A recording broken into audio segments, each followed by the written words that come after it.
अस्सलाम वालेकुम dear students. आज के इस वीडियो लेक्चर में मैं आपको बताऊंगा कि सेमेस्टर जीपीए कैसे कंप्यूट किया जाता है। जीपीए हम कहते हैं ग्रेड पॉइंट एवरेज को, तो इसको हम जीपीए भी कहते हैं या एसजीपीए कहते हैं अगर आपने इंडिविजुअल सेमेस्टर का निकालना हो। फॉर एग्जांपल जो नए साल के स्टूडेंट्स हैं उनका पहला सेमेस्टर होगा तो उनका जीपीए या एसजीपीए एक ही बात होती है और सीजीपीए भी एक ही बात होती है। सीजीपीए का मतलब होता है कम्युलेटिव ग्रेड पॉइंट एवरेज। ये तब हम यूज करते हैं जब आपके 2 सेमेस्टर हो जाए, 3 हो जाए या यानी 2 या उससे ज्यादा सेमेस्टर हो जाए तो सीजीपीए मैटर करता है और डिग्री का एंड जो रिजल्ट होता है वो भी सीजीपीए के बेस पर होता है। तो सीजीपीए कंप्यूट कैसे करते हैं? बेसिकली ये वेटेड एवरेज होती है आपकी एसजीपीएस की या जीपीएस की। ठीक है, ये हम बताता हूं कि कैसे कंप्यूट करते हैं। तो अब देखें, ये ट्रांसक्रिप्ट है। नॉर्मली मैट्रिक या एफएससी तक आपको रिजल्ट कार्ड मिलता होता है और यूनिवर्सिटी में इसको हम ट्रांसक्रिप्ट कहते हैं। तो यूनिवर्सिटी में 2 चीजें होती हैं, एक होती है ट्रांसक्रिप्ट जो कि एक्चुअली आपका रिजल्ट कार्ड होता है और दूसरी होती है डिग्री। तो डिग्री और ट्रांसक्रिप्ट में फर्क ये है कि डिग्री में डिटेल नहीं होती, ट्रांसक्रिप्ट में आपका पूरा रिजल्ट होता है। ठीक हो गया। अब देखें, नॉर्मली जीपीए हम कंप्यूट कर क्यों रहे हैं? इसकी वजह यह है कि जब फाइनल रिजल्ट आपका आता है तो सब्जेक्ट का ग्रेजुअली रिजल्ट आ रहा होता है। स्टूडेंट को एट टाइम्स नहीं पता होता कि इसमें मेरा क्या ग्रेड लगेगा, क्योंकि ये जो चीज आपको यहाँ पर विजिबल है ना, यहाँ पर लिखा हुआ है जी क्रेडिट टेम्पलेट 16, क्योंकि 16 क्रेडिट आवर फर्स्ट सेमेस्टर में होते हैं। हो सकता है डबल ई जो इंजीनियरिंग बच्चे कर रहे हैं उनके 17 क्रेडिट आवर हों, किसी के 18 भी हों, लेकिन नॉर्मली 15 टू 18 तक वेरी करते रहते हैं डिपेंडिंग ऑन द डिग्री। और ये जो रिजल्ट आपको नजर आता है ये बिल्कुल जब सारे सब्जेक्ट का रिजल्ट अनाउंस हो जाता है उसके बाद ट्रांसक्रिप्ट नजर आती है आपको फ्लेक्स पर, जो कि फास्ट यूज करता है। कुछ यूनिवर्सिटीज एलएमएस यूज करती हैं तो उस पर आपको रिजल्ट नजर आएगा। लेकिन ये तब आता है जब सारे रिजल्ट सबमिट हो जाते हैं। तो स्टूडेंट्स इसके बजाय को वेट करे, वो एक एस्टिमेशन लगा सकता है मेरा इसमें ये ग्रेड आएगा, इसमें ये आएगा, उसकी बेस पर भी वो कंप्यूट कर सकता है। तो अब हम देखते हैं कि आप इसको कैसे कंप्यूट करेंगे। तो इसको कंप्यूट करने का सबसे पहले जो स्टेप है वो है लेटर ग्रेड्स। कि आपको पता हो कि हर लेटर ग्रेड के अगेंस्ट जो पॉइंट आपको मिलेगा ना आउट ऑफ 4 वो क्या होना चाहिए। तो यहां पर देखें, यहां पर मैंने बता दिया ये जो ग्रेडिंग है प्योर फास्ट यूनिवर्सिटी में यूज होती है। अगर आप नस्ट में हैं तो नस्ट में जो नेगेटिव ग्रेड है वो यूज नहीं होंगे। ए नेगेटिव नहीं होगा, बी नेगेटिव नहीं होगा। वहां पर एक और फर्क है, वहां पर ए होता है और वो 4 होता है और जो प्लस ग्रेड है वो 0.5 के फॉर्म में होते हैं। फॉर एग्जाम्पल बी प्लस होगा 3.5, सी प्लस होगा 2.5। ठीक है, और नेगेटिव ग्रेड वहां पर नहीं होते। आपको बता दिया लेटर ग्रेड्स के ए जो है 4 है, ए माइनस 3.67 है, बी प्लस ये है। ये लेटर ग्रेड्स पहले भी मैं सेमेस्टर सिस्टम में बता चुका हूं। ए प्लस और ए सिंपल डिस्टिंक्शन के लिए है कि ए प्लस वाला जो बच्चा है वो एक्सेप्शनल है, एक्स्ट्राऑर्डिनरी है, उसका रिजल्ट बहुत अच्छा है, लेकिन ग्रेड पॉइंट में कोई फर्क नहीं पड़ता। अब इसमें देखें, मिनिमम जो कोर्स या लैब पास करने के लिए जो ग्रेड चाहिए वो डी होता है। डी से कम अगर आपका ग्रेड होगा वो एफ होता है, इसका मतलब फेल है और उसमें 0 पॉइंट आपको मिलेगा आउट ऑफ 4। और एफ है कि अगर आपकी अटेंडेंस शॉर्ट है, क्योंकि फास्ट यूनिवर्सिटी में 80% अटेंडेंस मेंटेन करनी होती है, कुछ यूनिवर्सिटीज में वो 75% तक अलाउ करते हैं। और ये डब्ल्यू है विदड्रॉल या विदड्रॉन का मतलब ये है कि आपने फाइनल एग्जाम से पहले ही कोर्स को छोड़ दिया तो उसमें तब आपका डब्ल्यू आता है, लिखा आता है, वो आपका जीपीए कंप्यूट उसमें नहीं होता। अब हम लेते हैं फर्स्ट सेमेस्टर का रिजल्ट। लेट्स सपोज ये रिजल्ट इसका आ गया या इसको पता चल गया और अभी ट्रांसक्रिप्ट इसके पास नहीं है, ये कैसे कंप्यूट करेगा? एक तरीका है मैनुअल और दूसरा तरीका क्या है, आप कैलकुलेटर जो ऑनलाइन है वो यूज कर सकते हैं। तो हम दोनों तरीके कर लेते हैं। पहले जल्दी से आपको मैनुअल बता देता हूं। मैनुअल में क्या करेंगे, सिंपल आपने क्रेडिट आवर को या जो क्रेडिट वाला नंबर है उसको ग्रेड पॉइंट से मल्टीप्लाई करते जाना है। फॉर एग्जांपल आईसीटी में आपका ग्रेड आया ए नेगेटिव और ये लैब थी 1 क्रेडिट आवर की, तो इन दोनों को मल्टीप्लाई कर देंगे। सिमिलरली आपका जो प्रोग्रामिंग फंडामेंटल की लैब थी उसमें बी नेगेटिव ग्रेड है और कितने क्रेडिट आवर का है, 1 का, तो इन दोनों को मल्टीप्लाई कर देंगे इस पॉइंट को इसके साथ। और पीएफ कोर्स में आपका सी प्लस आया और उसका जो ग्रेड पॉइंट है वो 2.33 होता है और पीएफ 3 क्रेडिट आवर का कोर्स है, तो इन दोनों का आपस में मल्टीप्लाई करके हम यहाँ पर लिखते जाएंगे और एंड पर सबको कर देंगे प्लस और उसको डिवाइड कर देंगे जितने क्रेडिट आवर आपने उस सेमेस्टर में पढ़े हैं। तो ये मैं यहां पर आप करके आपको दिखा देता हूं। तो ये एक्चुअली सारी कैलकुलेशन मैंने कर ली। देखिए 1 को इससे मल्टीप्लाई किया, ये आंसर आ गया एंड सो ऑन। यानी उस ग्रेड के अगेंस्ट जो पॉइंट है उनको क्रेडिट आवर से मल्टीप्लाई करते जाए, ये आ गया। अब इनको सबको हमने कर लेना है प्लस। तो ये आप देख ले जी, मैंने इन सबको कर दिया प्लस। ये जरूरी नहीं है कि 8.00 लिखें, आप 8 भी लिख लें तो बात वही है, कोई फर्क नहीं पड़ता। ठीक है, ये देखें सारे जो ग्रेड पॉइंट्स हैं उनको मैंने ऐड कर लिया। अब मैं इक्वल अगर प्रेस करूं तो मुझे ये रिजल्ट मिलेगा। इसको हम डेसिमल में देख लेते हैं, 46.02। ये मैं यहां पर लिख लेता हूं। ठीक है, 46.02। अब हमने करना है कि इस नंबर को, क्योंकि ये टोटल सब ग्रेड पॉइंट का सम है, इसको डिवाइड कर देंगे जितने क्रेडिट आवर आप पढ़ रहे थे, तो 16 से डिवाइड कर देंगे। तो चेक कर लेते हैं आंसर कितना है। तो यहां पर देखें 46.02 है, इसको हम डिवाइड कर लेते हैं नंबर ऑफ क्रेडिट आवर जो उस सेमेस्टर में आपने पढ़े हैं। अगर आप इन सबको ऐड करें ना तो ये आपके पास 16 ही बनते हैं। तो देखिए आपके पास आंसर क्या आ गया, 2.876। तो मैं यहां पर लिख देता हूं 2.876। लेकिन हमें पता है जो जीपीए या सीजीपीए या एसजीपीए होता है वो 2 पॉइंट तक होता है, तो हमने इस पॉइंट को करना है डिस्कार्ड। तो इसका तरीका क्या है, अगर ये 5 से बड़ा है, 5 के इक्वल नहीं, 5 से बड़ा है, 6 इज ग्रेटर देन 5, तो आप क्या करें, अगले डिजिट के अंदर 1 को ऐड कर लें। तो 7 में 1 ऐड होगा तो क्या बन जाएगा, 2.88। तो हमारा जो जीपीए या एसजीपीए या इवन सीजीपीए, क्योंकि फर्स्ट सेमेस्टर में तीनों बराबर होते हैं, तो हमारा 2.88, तो यहां पर ये आ गया आंसर। ठीक है, अगर आपको लगता है रिजल्ट नहीं आया कि यार इसमें ए की जगह ए नेगेटिव आएगा, तो यहां पर फिर 3.67 आ जाएगा। ये हमने कंप्यूट कर लिया जीपीए या एसजीपीए या सीजीपीए, क्योंकि एक सेमेस्टर हमारे पास था। ठीक है, ये पीए है। अब हम करते हैं वेबसाइट पर जाते हैं, वहां पर जाके देखते हैं कि वहां पर क्या तरीका है। ये हमारे पास ये वेबसाइट है gpacalculatorpk.com, और इसका लिंक मैं शेयर कर दूंगा डिस्क्रिप्शन में और पिन कमेंट के अंदर। ठीक है, यहां पर आप सबसे पहले नाम लिख लें, लेट्स सपोज एबीसी को नाम है और पहला सेमेस्टर हम कर रहे हैं। ठीक है, आपका पहला सेमेस्टर होगा, आपने कंप्यूट करना है। अब आपने करना क्या है कि यहां पर सब्जेक्ट लिखना है, जिस सीक्वेंस में वो ट्रांसक्रिप्ट थी या आपके रिजल्ट थे उस सीक्वेंस में लिख लें या कोई और सीक्वेंस फॉलो कर लें, ये आपकी मर्जी है। तो हमारा ऑर्डर हम देख लेते हैं। तो देखिए ऑर्डर हम कोई भी फॉलो कर सकते हैं, लेकिन आप सिमिलर ऑर्डर में डाल दें। अब देखिए आईसीटी पहले है, उसका ए नेगेटिव ग्रेड है, फिर पीएफ लैब है, बी नेगेटिव है, फिर सी प्लस है। इस ऑर्डर में हम डाल देते हैं और क्रेडिट आपने गौर से देखने हैं। तो सबसे पहले हम डालेंगे यहाँ पर आईसीटी, और क्योंकि सिंपल आपने नाम लिखना है और उसके बाद प्लस क्लिक कर देना। ठीक है, तो आप देखें automatically by default 1 credit hour set हो गया इसके अगेंस्ट, और ए प्लस है क्योंकि इसमें हमारा ए नेगेटिव था, मैंने यहां से ए नेगेटिव कर दिया।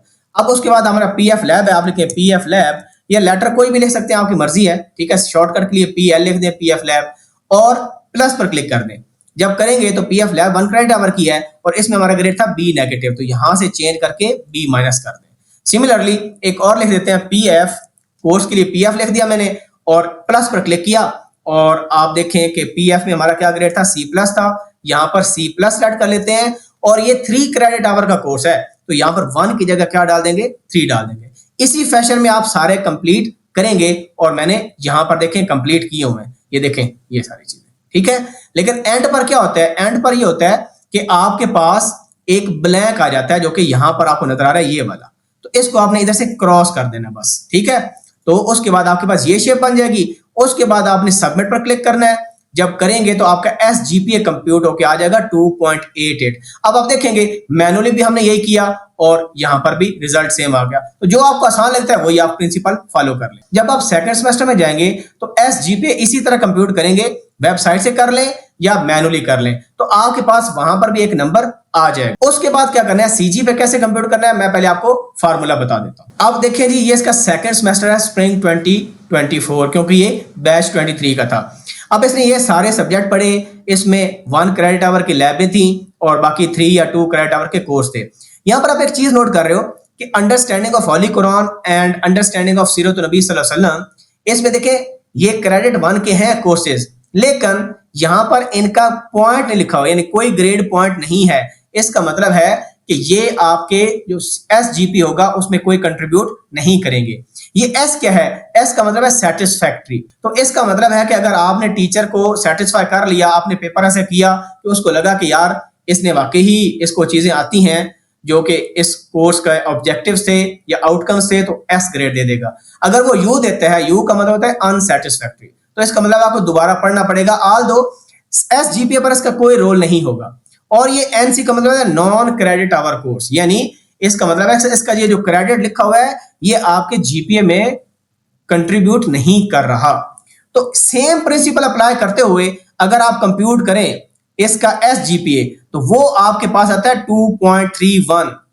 तो पहले सेमेस्टर में जब हमने दिया था तो 2.88 था, क्या चीज, जीपीए। जीपीए भी ये था, एसजीपीए भी यही था, और साथ सीजीपीए भी ये था। ये कैसे पता चला, आप ऊपर तरफ जाएं, यहां पर देखें, ये देखें, तो ये देखें जीपीए या एसजीपीए और सीजीपीए क्या है, बराबर है, क्योंकि एक ही सेमेस्टर हुआ है। लेकिन सेकंड सेमेस्टर में आप देख रहे हैं कि जो जीपी है वो ये है और सीजीपीए 2.59 है। अब ये 2.59 कैसे आया? ये इसका बड़ा आसान सा कुलिया है, क्योंकि आपने एक चीज नोट की होगी कि जो ये देखें वो ये है कि यहां पर देखें कितने क्रेडिट उसने अटेम्प्ट किए 32। उसने पहले सेमेस्टर में कितने किए थे 16, सेकंड में किए कितने किए हैं 16। क्योंकि ये नंबर तो बराबर है, अगर नंबर दोनों को बराबर हो 16 और 16 तो सिंपल आप ये करेंगे कि जो आपने पहले एसजीपी लिया और जो आपने अभी लिया इन दोनों को ऐड करके 2 से कर दें डिवाइड। ये तब करना है अगर क्रेडिट पहले और दूसरे के बराबर है, 16 है, तो आपका आ जाएगा आंसर। इसको हम करके देख लेते हैं। तो देखें जी ये हमारा आंसर आ गया। डेसिमल में देखें 5.19। इसको किससे डिवाइड कर देना? 2 से। तो करें जी आंसर को 2 से डिवाइड, तो हमारे पास कितना आंसर आ गया जी? 2.595। ठीक है, यहां पर मैं लिखने लगा हूं 2.595। अब देखें क्योंकि हमें 2 डिजिट चाहिए डेसिमल पॉइंट के बाद और ये 5 है, ये 5 से बड़ा तो नहीं है ना, तो इसको ड्रॉप कर दें। तो ये आपका क्या आ जाएगा? CGPA आ जाएगा आपका। ठीक है, कम्युलेटिव। तो यहां पर भी देख लें इस तरह आ गया। लेकिन ये उस रिजल्ट में है अगर पहले और दूसरे में क्रेडिट सेम है। अगर आपके क्रेडिट डिफरेंट हो, फॉर एग्जाम्पल, तो यहां पर देखिए डबल ही प्रोग्राम है और पहले सेमेस्टर में 17 क्रेडिट आवर है और दूसरे में कितने हैं 16। और अगर CS के देखें तो इसमें देखें पहले में भी 16 है, दूसरे में भी 16 है। तो CGPA निकालने के लिए दोनों को आप ऐड करके 2 से डिवाइड कर सकते हैं। लेकिन डबल ही में ऐसा काम नहीं करना। 2 सेमेस्टर में मे बी रिजल्ट क्लोज आ जाए, लेकिन जैसे जैसे सेमेस्टर आगे बढ़ते जाएंगे आप सिंपल एवरेज नहीं ले सकते, बल्कि आपको वेटेड एवरेज लेनी है। अब वो वेटेड एवरेज कैसे लेनी है वो बताता हूं। अब हम सिनेरियो देखते हैं डबल ई वाला, जब आपके पास क्रेडिट आवर डिफरेंट है। हम अज्यूम करते हैं कि पहले में 17 है, क्योंकि अकॉर्डिंग देखिए सेमेस्टर में 17 क्रेडिट आवर है और इसका जो SGP आया वो आया 2.88 और सेकंड सेमेस्टर में 16 पढ़े और जीपी आया 2.31, जो कि ऊपर वाली एग्जांपल हमने ली है। अब हम वेटेड एवरेज कैसे निकालेंगे? CGPA निकालने के लिए आपने इन दोनों को मल्टीप्लाई करना है और इन दोनों को, यानी जो आपका SGP आया और कितने क्रेडिट आवर पढ़े उस सेमेस्टर में, पहले के अंदर आपने इतने पढ़े और सेकंड में आपने 16 पढ़े। तो सिंपली हम कर देंगे 17 multiply by 2.88 plus 16 multiply by 2.31 divided by total number of credit hour. वो कितने पढ़े, इन दोनों को ऐड कर दें, 33 पढ़े होंगे डबल ई वालों ने। ठीक है, इसको वेटेड एवरेज करते हैं कि कितने क्रेडिट आवर हैं और टोटल SGPA क्या बना, प्लस दूसरे के कितने क्रेडिट आवर और उसका SGPA, तो ये CGPA आ जाता है आपके पास। अब हम इसको देख लेते हैं आंसर क्या आता है। तो ये देखें जी मैंने मल्टीप्लाई कर दिया और इक्वल प्रेस किया और इसको डिवाइड कर देंगे टोटल क्रेडिट आवर के साथ, एंड आंसर इज 2.6036। ये 36 पर बार का मतलब है रिपीट हो रहा है, तो आपके पास आ जाएगा 2.6036। क्योंकि अब देखिए 36 है ना, तो ये 3 छोटा नंबर है 5 से। ठीक है, तो इसका मतलब इसको डिस्कार्ड हम कर देंगे। तो 2.60 CGPA आया डबल ई के स्टूडेंट का, और जो CS का था दोनों का SGPA सेम था, तो उसका 2.59 आया। ये राउंड ऑफ नहीं हुआ, तो आप देख लें ये फर्क आता है 0.01 से। तो बाज़ औक़ात ऐसा भी आता है कि एक बंदे का 1.99 अगर CGPA बन रहा है ना, तो यूनिवर्सिटी नहीं करेगी इसका 2 कर दे। क्योंकि एक चीज याद रख लें, अगर 2 GPA से कम आपका SGPA आ गया ना पहले सेमेस्टर में, क्योंकि पहले सेमेस्टर में SGPA, GPA और CGPA एक ही चीज होती है, तो इसका मतलब ये हुआ कि आपको वार्निंग 1 लग जाएगी। फिर सेकंड सेमेस्टर में अल्लाह ना करे दोबारा फिर आपका किसी वजह से 2 से कम CGPA आ गया। ठीक है, CGPA क्योंकि 2 सेमेस्टर होते हैं तो हम CGPA को काउंट करेंगे, तो वार्निंग 2 लगेगी। और थर्ड सेमेस्टर में एक और चांस मिलेगा आपको, अगर उसमें भी आपका 2 से कम आ गया फिर आप यूनिवर्सिटी से फारिग हो जाए। ये वर्स्ट केस सिनेरियो होते हैं, तो इनको आपने अवॉइड करना है। कोशिश करनी है कि अच्छा GPA लें, और उसकी टिप्स मैंने सेमेस्टर सिस्टम वाले में बताया हुआ है। प्रोग्रामिंग जब मैं नेक्स्ट लेक्चर जारी करूंगा तो उसमें दोबारा आपको टिप्स इंशाल्लाह बता दूंगा। तो ये देखें 0.01 का जो फर्क है ये भी बड़ा मैटर करता है व्हाइल कंप्यूटिंग CGPA। ठीक है जी, तो ये मैंने कोशिश की कि आपको बता दूं कि SGP क्या होता है, CGP क्या होता है। तो अगर क्रेडिट आवर सेम दोनों सेमेस्टर के हैं फिर सिंपल आप एवरेज ले सकते हैं, 2 से डिवाइड कर दें। लेकिन डिफरेंट है फिर आपने गलती नहीं करनी, वेटेड एवरेज से कंप्यूट करना है। और इस तरह जब 3 सेमेस्टर होंगे तो फिर भी आप यही तरीका अप्लाई करें। सेमेस्टर का GPA निकालना है तो वो वेबसाइट यूज कर लें या जो मेथड मैंने आपको बताया है। उम्मीद है आपको वीडियो पसंद आई होगी। इसका बनाने का मकसद यही था ना कि अगर आपको ट्रांसक्रिप्ट क्योंकि एंड पर मिलती है तो उसमें हर चीज लिखी होती है, लेकिन स्टूडेंट वेट नहीं कर रहे होते। स्टूडेंट बाज़ औक़ात सिनेरियो पता है क्या होता है? सिनेरियो ये होता है कि अगर एक बंदे की वार्निंग लगी हुई है 2 से कम है, तो अब वो सोचता है कि मुझे सेकंड सेमेस्टर में इतने ग्रेड चाहिए ताकि मेरा सीजीपीए 2 से ऊपर चला जाए। वो बेसिकली कैलकुलेशन करता है कि मुझे सेकंड सेमेस्टर में क्या-क्या ग्रेड चाहिए कि मेरा सीजीपीए 2 से क्रॉस कर जाए। तो इस वजह से ये कैलकुलेशन बड़ी इंपॉर्टेंट थी। अगर वीडियो आपको पसंद आई है तो लाइक करें। दुआ में मुझे याद रखना है आपने। अपना ख्याल रखें। अल्लाह हाफ़िज़।